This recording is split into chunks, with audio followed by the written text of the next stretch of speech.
The world of the paranormal, afterworld, the afterword, and psychics and the like. And we gather together for the best here in our studios. They are James Van Praagh, the spiritual medium who says he clearly sees the deceased.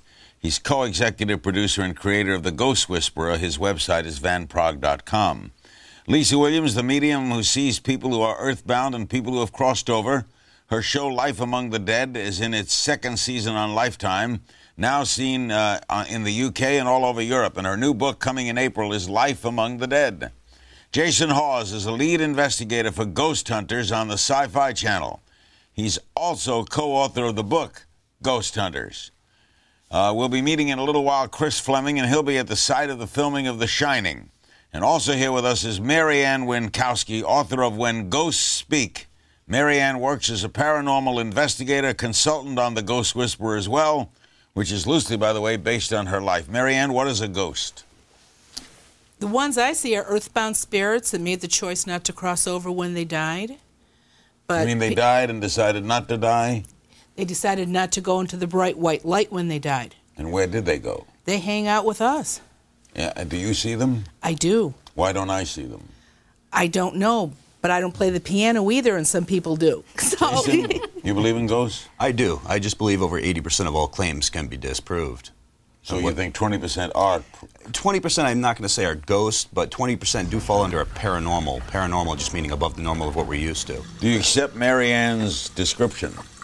Yes, I do. I believe that there are spirits that are trapped in our world for whatever reasons, whether it's to stick by a loved one or just that they're not aware that they've passed on. Marianne, what's a ghost to you?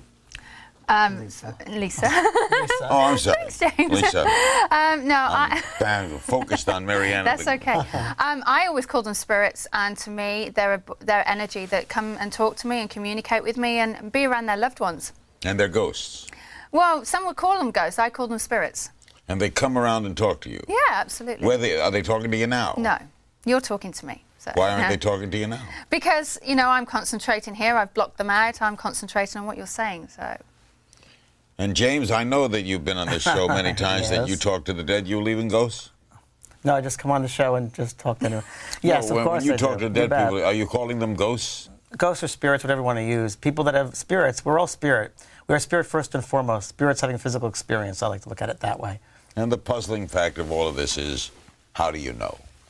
Well, I know based upon my proof of 25 years of doing this work and the details that come through, evidential details, crazy things like you have a tattoo of a butterfly on your left hip. No one could see that. Names of people that they wouldn't know. They have to go home and check with someone else in the family. Details like that, you have to say there's something there to this. So then what do you believe happens when you die, Marianne? you have choice whether to go to the light or not, and I believe that we don't die. There is something after it. Why would anyone choose not to go to the light? Young mother walks off a curb and gets hit by a bus. She's got a 2-year-old and a 4-year-old at home. She's not going to leave her children. Somebody's murdered.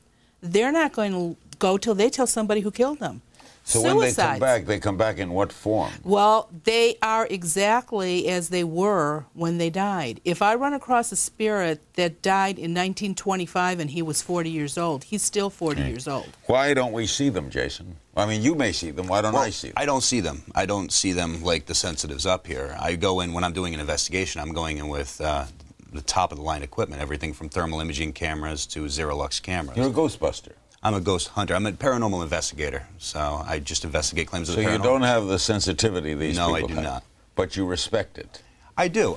Can I comment on their abilities? No, I've never seen them firsthand, but I have seen different things that they've done, and they do have my respect. Why do you think most of the population, Lisa, has not seen them? You know, some people are more sensitive. Why you? I'm probably just more sensitive. I basically have developed a skill. We all have an ability. We all have that sixth sense that we have to, you know, when we can walk into a room and say, we don't like that person. You know, we all have that ability. I've just developed mine. And it's like a singer. Some people, everyone can sing. Some people sing better than others. So are you saying, James, that death is not death? There's no such thing as death. There's no such thing as death. No, so what happens? I just had a near-death experience last year, and I left my body. It was very easy. I just came right out of my body, and it was very natural. I didn't try to come out of my body. I was just right out of my body, looking down at my body. I felt very free. full of love and free, and I knew this world, and I said, uh-oh, am I? Uh-oh. And I saw my dead cousin who was there, and she said, you're not dead yet, don't worry, I have more work to do. But we know the aging process takes place. We know illness Physical. takes place. Cancer is real. Physical. Cancer kills you, but you don't die. Is that The what you're spirit, saying? you're first and foremost a spirit. The spirit doesn't die. You're a spirit encased in a physical body. The physical body will shut down, break down, and destroy, and be decomposed. But the spirit will not. The spirit remains on. So the puzzling thing, Marianne, is why do so few people comparatively know this? I mean, if this is true, why wouldn't they make it known to everybody? Okay, all children can do this. Children are so innocent. Their imaginary friends are not imaginary. Now, when they hit But 4 they are or 5, imaginary. no, they're not. Yes, they are they are. seeing things. Well, maybe the red chicken is imaginary, but normally the little friends they have are usually not. But when they hit 4 or 5, Mom's going, "Oh, you're a big boy now. You don't see anything like that. You can't talk about that. Kids are going to laugh at you. If you don't use it, you lose it." Is there a heaven or a hell, Jason? Well, I'm sure we're all going to find that answer out. But What do you think? I believe in a higher power. I'm not sure if I look at it as heaven like everybody else would. For whatever reason, after we pass, the energy leaves our body and it goes on to somewhere else. So, but I do believe in a higher power. Lisa, you think there's a better place? I think I fully believe that when we pass over, it is a much better place. I think we have to learn our lessons here, and some would actually say that this is the hell and up there is the heaven. I think we get too caught up in the limitations of the physical world, of the three-dimensional world, the limitations. We get so caught up in that, and there's more to it than just this physical vibration. There's a lot. What is thought? What is essence? What are feelings? You can't put them in physical terms per se, but something real about them. Let's go to Estes Park, Colorado, check in with Chris Fleming. Chris is live from the Stanley Hotel. That's where they filmed The Shining. He'll be ghost hunting there for us tonight. He co-hosts the TV show Dead Famous. They search out the spirits of beloved celebrities. He describes himself as a sensitive. He can communicate with earthbound ghosts and spirits that have crossed over. He uses equipment to verify and support his sixth sense. What kind of equipment, Chris? Lots of different types of equipment, Larry, namely EVP, electronic voice phenomenon. I also like to use what's called EMF detectors to register any type of electromagnetic disturbances that may be around me at the time when I'm feeling the presence of a ghost.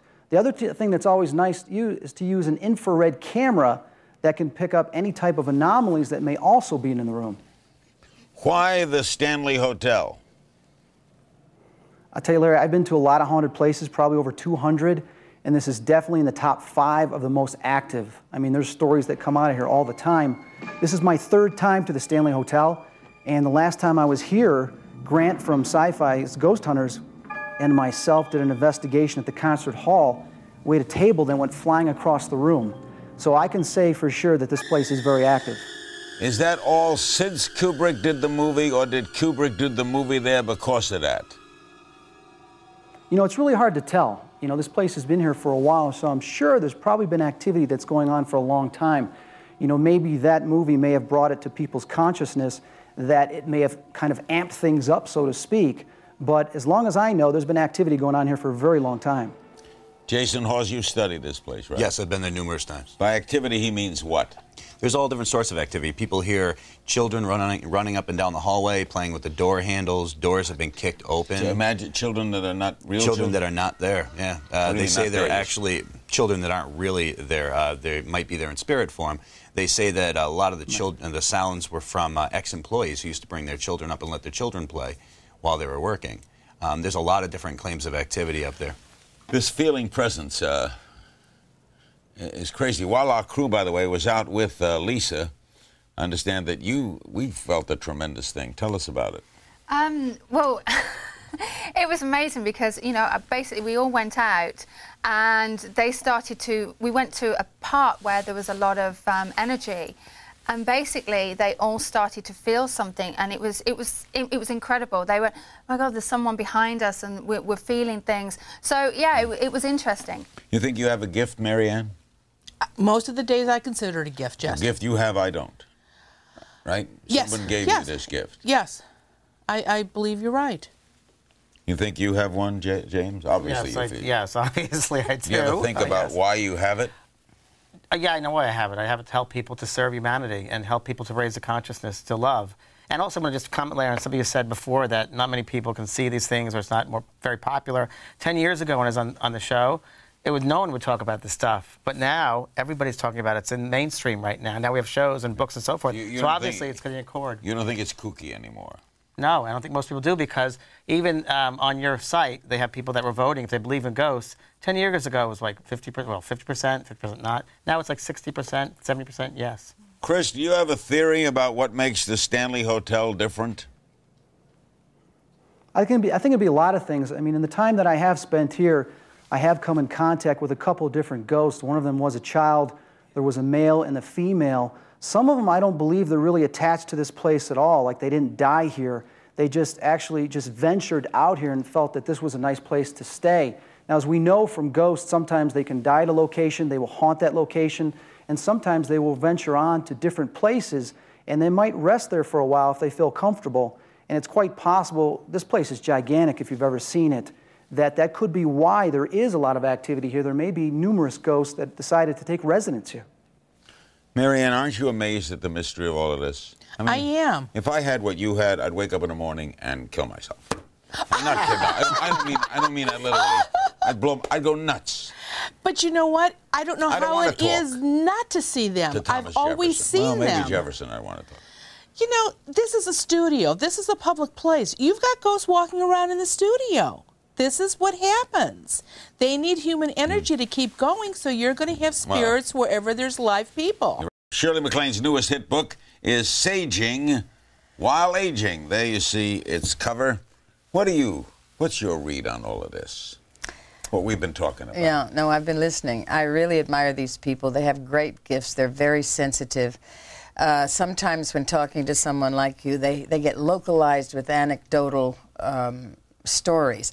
I've had ghosts in every house I've lived in because maybe I'm a sensitive who doesn't pursue talking to the living somewhere else. I don't like to call it living, talking to the dead. You don't talk to the beyond.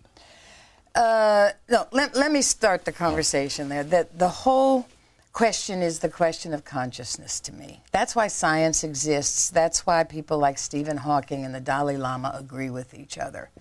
That energy never dies, it just changes form. So when someone so-called dies and the soul leaves the body, which is not to say the mind is different from the soul in my studies. So these folks are dealing with souls who have, for various reasons, left but not gone all the way. Just as we are peopled with many kinds of cultures and racial differences, etc., on earth in the physical, so are they in the spiritual. I think we're suffering now with the confusion of the paradigm blindness. I mean, once we understand the paradigm of this other dimensional reality, we won't be so blind to what's happening there. Paradigm meaning? Paradigm meaning a whole shift in consciousness, and this is really what we should be discussing. What is consciousness? And consciousness is the everything. It's God. It is the sentient meaning of being alive. Do you believe what they said, that we don't really die? Oh, sure, of course. We don't die. The mind dies, but the soul doesn't die. And you also believe we have other lives, do you not? Oh, sure. You've lived other lives. Yes, and I remember them. Because I have a kind of extensive memory pattern of the paradigm of my other reality, which is the soul's journey through time. All right, what does all of this teach us? What does it mean? Okay. I'll tell you what it means mostly to me. You don't kill when you kill somebody. The mind dies, the body dies. War is stupid because nobody gets killed. The souls get all screwed up and karma is incurred. So war is stupid. The idea of death, which we're all so much afraid of, is not real either. That's what I mean by a paradigm confusion. Once we understand that this thing called death doesn't occur, we'll stop being so afraid. Give me a simple definition of consciousness. The everything, the all. It's always around us. Absolutely all, because that's God. God is consciousness. We're little pieces of God, all of our consciousness. What happens after we die? Well, Dr. Michael Newton, I wrote about him in my book, has done some interesting studies with past life regressions. Only his patients didn't go to past lives, they went to life between lives. Very interesting, great work he's done. Life between lives. Yes, which we would mean heaven. It's like when my dad had his out-of-body experience, which I've told you before. I said, Virginia. Well, and I said, well, what was it like? And he said, I went to where God lives. And then his father and a couple of his teachers told him he had to go back and do more work with me and my brother and all of us on earth. So he did. But Dad had this experience. And then in our discussions, because he was quite interested in philosophy and psychology, he wrote a doctorate on these at Johns Hopkins. So I've kind of come from a family that's interested in this. The life between lives, which would mean what happens when you so-called die, is basically a teaching experience for those things that your soul has not learned. So the body is technically unimportant. Right, and we so identify with the body and the physicalness of pain and suffering and food and starvation and drugs, etc., that we miss the divinity of our soul. And that's why we should shift this paradigm and understand that this consciousness is important. Do you see spirits? I see, not like these other gifted people you have. I see every now and then out of the corner of my eye, I see, and that's a spirit. Does that frighten you? It doesn't, because I don't believe in death. And I'm very interested in this spiritual civilization. Therefore, since you don't believe in it, you don't get frightened of death. No. You're in an airplane in turbulence. You know, I had that happen to me once.